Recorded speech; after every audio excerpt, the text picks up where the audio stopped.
Para nako sa akong dugay-dugay na nga pag-alagad isip pari, mga 17 na katuig kapin,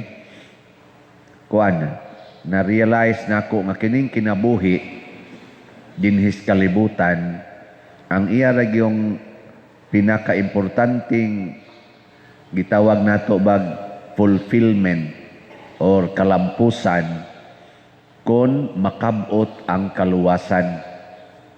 Og di gani maluwas, bisag unsa pa ta dinhi ka gitawag og malipayon, prosperous, successful, kay nakabot ang tanang pangandoy, na nakay house and lot, kwarta pay imo, milyonaryo na ka, napakaydaghan nga mga kaning tawag mga higala, wa gani kaluwasan ang imong kinabuhi, pasabot dili ka makasud og langit, inig-ending, wa gyud kapuslanan. Mao na ang hari, kisengan atong hari sa unang pagbasa nga si Belsasar.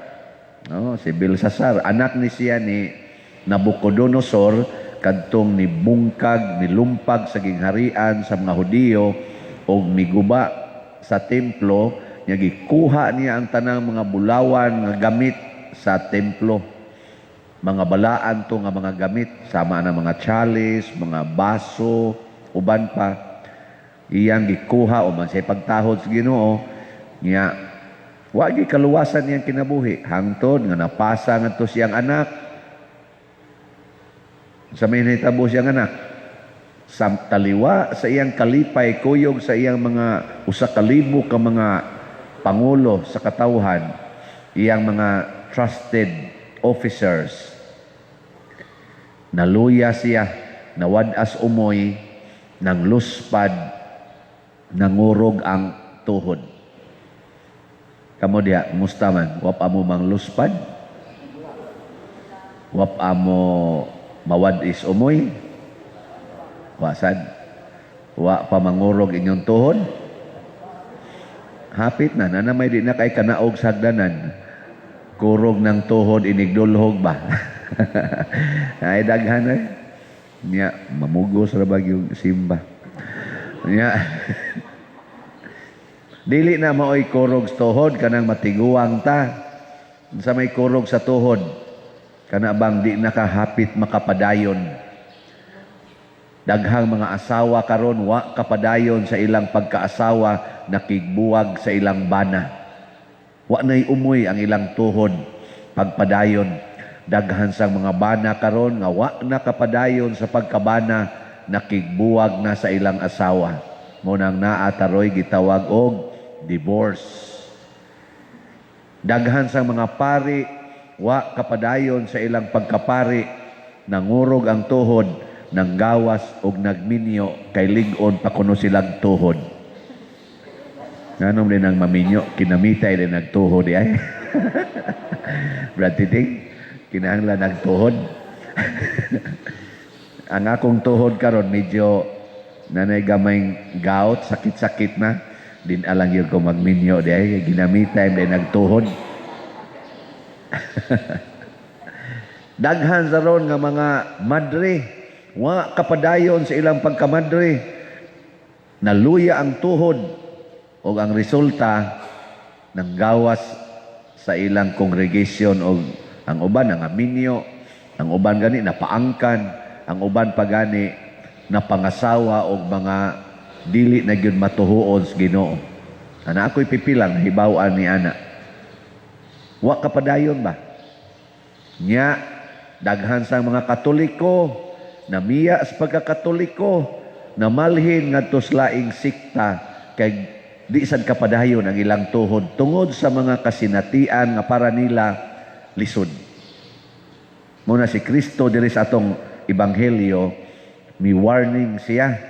Ingon siya, sa dip amo makasod og langit, pasabot sa dip amo makasinati niya ng kalipay nga akong gisulti ninyo, diin maghari mo didto, yang gingnan niya mga apostoles ba?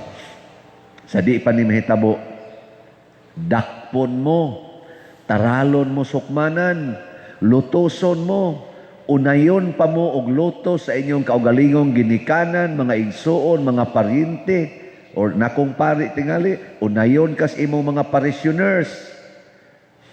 Or kamo mga parishioners, unayon mo pari og lutos. Na sinati na ninyo, nga dumtan mo, wapa, sa ato pa wapa, mo musunod sa Ginoo. Kaya musunod tas Ginoo, dumtan man kita. Nya naamang masakitan. Nya lutuson yun. Lisod-lisoron kita. O kining tanan nga gipanagna ni Kristo, apil na ang pagpatay na sinati nila ni Saint Anne, kaysa ning atorong celebrate. Sila si Andres Dunglak o mga kauban. Grabe ang paglutos dito sa Vietnam ni ato mga 17th to 19th centuries. Grabe yun. Hastagod mga bata, pamatyon basta mailhan kang nituo ka Ginoo. Bisag tuan na sila sa lawom, siyuta, tuan na sila sa ilang mga hideout, gukuron yun sila sa mga hari, ipapatay yun. Nyagi pang priso, hundreds of thousands of them. Grabe kayo, no? Nabit ako'y classmate nga duha ka pari, Vietnamese, dito ko sa UST. Ang usa na bilong sa gitawag og free church or patriotic, kanabang gi-recognize sa gobyerno. Kaya hantod karon giihap man sila dito sa Vietnam. Ang musod sa seminaryo, pila ka gilimitan sila, pila ka bukpari, pila ka bukmadre, nya waga ni kam apil sa ihap, nya napari ka, nya mo practice ka dito, i-reject ka, di na hinon patyon, pero di na kaka-practice. Muna ang usa na bilong sa free church, ang usa na bilong sa underground church, ang ilang tawag. Pila to siya katuig, murag 15 katuig sa prisuhan. Dito siya sa prisuhan, isip pare. O isip deacon ba to siya ato, nalimot na ko. Basta kuno, ang mga piniriso dito, iyang bunyagan, nang mamunyag siya. Kay ang ila kuno ditong kaliguanan, kanamang linya tanan ba? Linya tanan, magkita ra mo diha. Wa nalay uwaway, hubo tanan ha, linya, ngadto. Mukuha ra kuno siyang balde, niya ang iyang kauban, sa di pa mahumod sa tubig, iyang bubuang tubig. Muras lang magduwa-duwa ba? Niya mauna dito'y baptism. Daghan kuno kay siyang mabaptismo sa bliga lang yung tubig, baptize na to. Di lang yun manguros, kay manguros ka na may gwardya. Patyon mo di kag ritso. Buo-buo lang tubig. Nag-discuss man mi ato sa different ways sa pag-impose sa sacrament. Creative way ba? Yan, santo aman sila, under man sila sa persecution. Buo-buo niyang tubig sa kabalde. Yan, dito sa China, kay mo sa ng China, na amang sa underground, ay patriotic. Ang ako sang kaila nga deacon,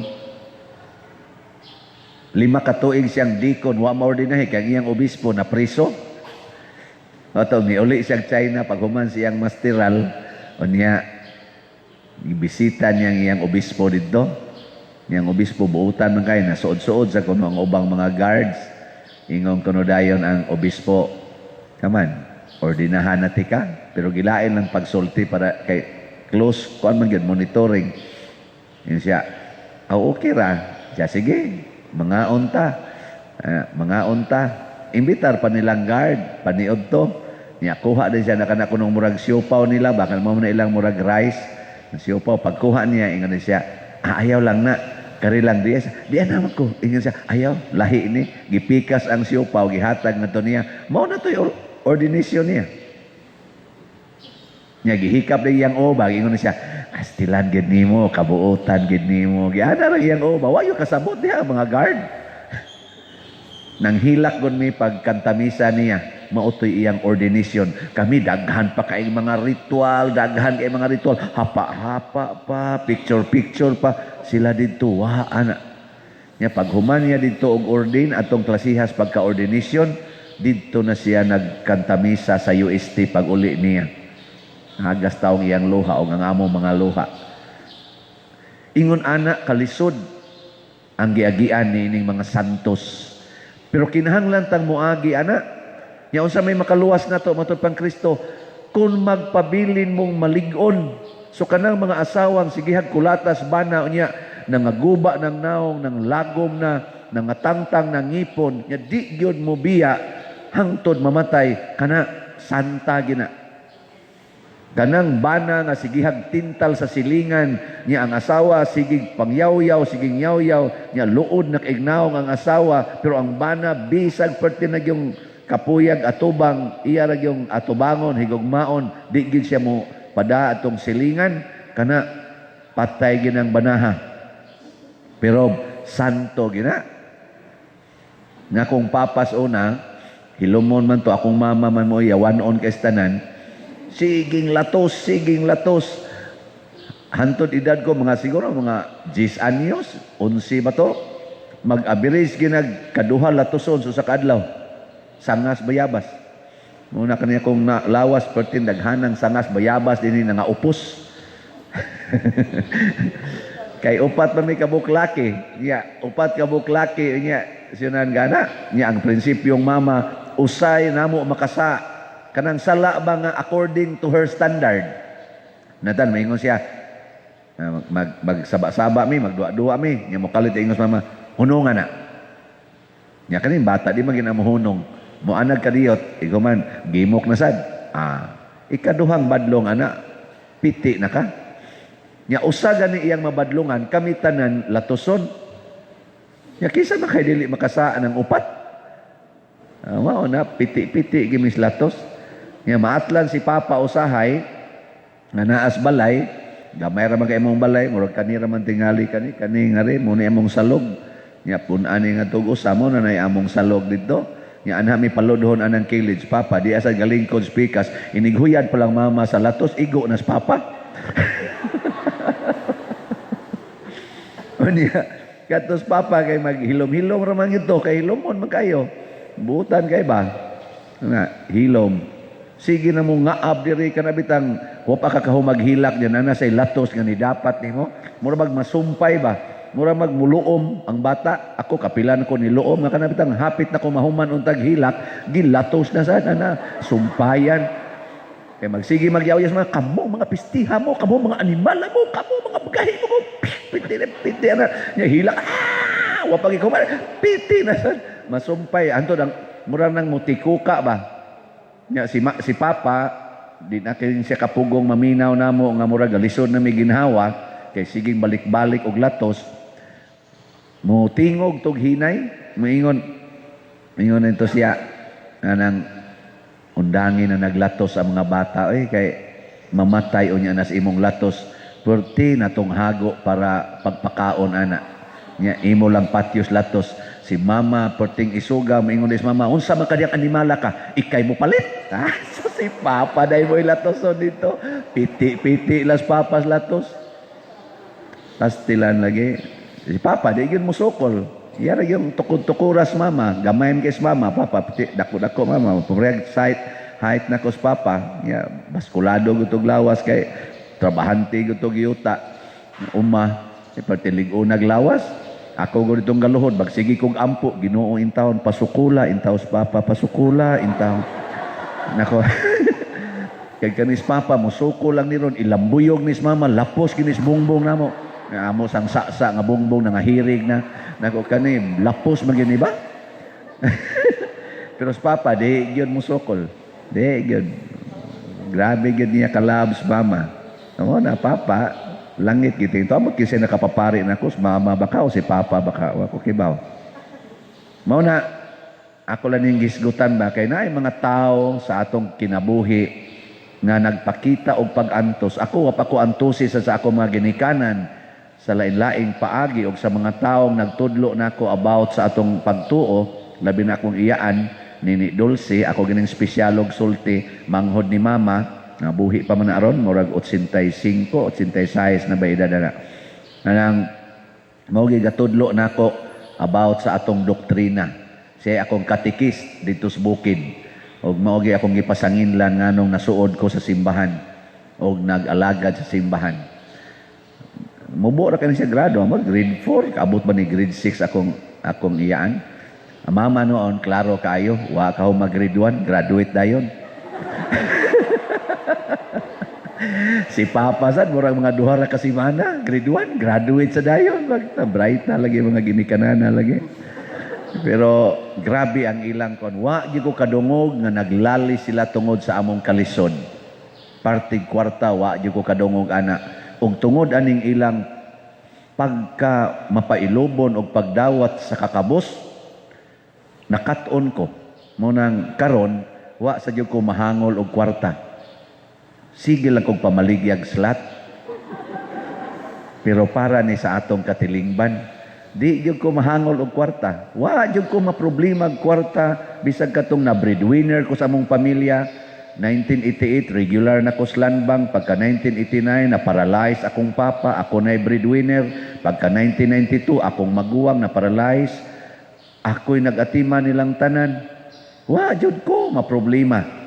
Ana, usahay wa na ko'y pamliti. Ana, di long sleeve ko muadto sa akong opisina, di korbata pa ko dito, executive ignaw, wa na day pamliti padung uli.